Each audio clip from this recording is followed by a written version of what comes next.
The Martin B-26 Marauder was, when first deployed to England and Western Europe, was deployed to the 8th Air Force. The 322nd Bomb Group was the first bomb group deployed, and as I said, was assigned to the 8th Air Force, which was America's main strategic air force in Western Europe.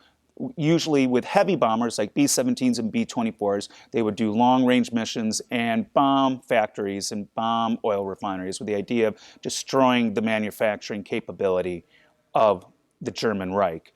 The B-26 was more in support in a tactical sense. Its first two missions were low-level strike missions in targets in Holland.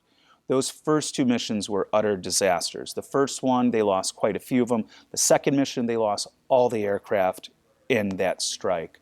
So that was the beginning, combined with all the training issues and everything else with the B-26, really kind of like made the Army Air Force have to seriously think about how they were going to use this aircraft, to use it in a way that it was going to be safe and use it in a way that was going to work best with the aircraft itself.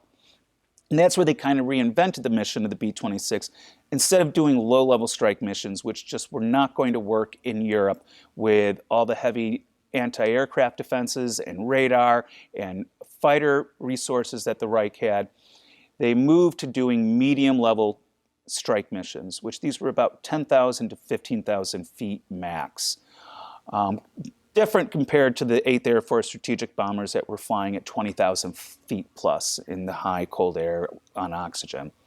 At that point, the B-26 was shifted to the 9th Air Force, which moved to England with the main job of being part of a vast tactical air force to support and lead up to the D-Day invasion, then support our troops as they move through Western Europe.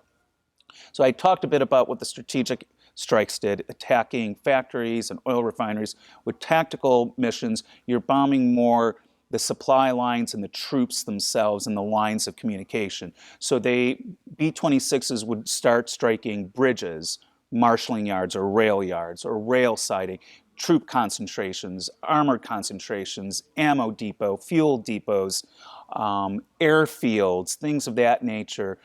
They also bombed what was called no-ball targets. Once we were aware that the Germans were building V weapons, which were their early pulse jet guided rockets, and they were guided like ballistic rockets, B-26s were the first ones to task with bombing these sites. The V-1 ones, they were really successful on because they were very big sites. They couldn't be mobile like the V-2 launch sites eventually were. So they spent a lot of time bombing these V-1 sites in northern France in the months leading up to D-Day.